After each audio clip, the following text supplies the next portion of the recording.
آج امام عادل نہ ہونے کی وجہ سے یہ صورتحال ہے کہ کرونا جو ہے اس کی پالیسی وہ بھی اسلام دشمن قوتوں کے زیر اثر ہے۔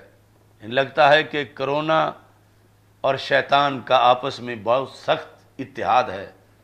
اگر رمضان ہو تو کرونا آ جاتا ہے، ربیع الاول شریف ہو تو آ جاتا ہے، محرم ہو پٹا کٹی کا مسئلہ ہو تو چلا جاتا ہے، حج ہو تو حرمین شریفین خالی ہیں، مگر اسی سعودی عرب میں سینمے بھرے ہوئے ہیں، یعنی سینمے کھچا کھچ بھرے ہیں۔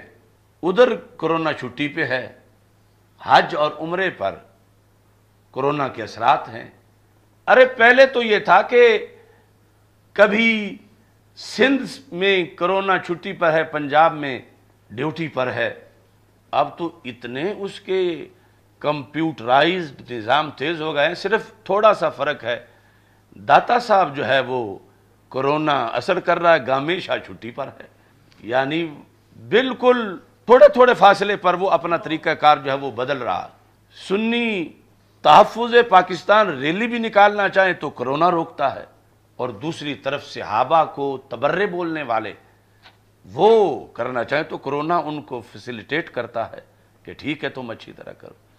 یہ کرونا بھی ایک عجیب آفت ہے مسلمانوں کے لیے۔ جہاں بھی مسلمانوں کو دبانا ہو، کرونا کے نام سے معاذ اللہ دبایا جا رہا ہے۔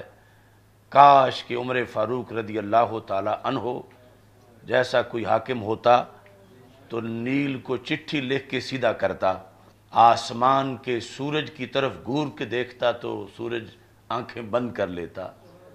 کاش کہ وہ زمین کانپتی کو دیکھ کے کوڑا مارتا کہ اگر عدل نہیں کیا پھر تو کانپ لے، اگر عدل کیا ہے تو میں تجھے کانپنے نہیں دوں گا، تو زمین کا زلزلہ بند ہو جاتا۔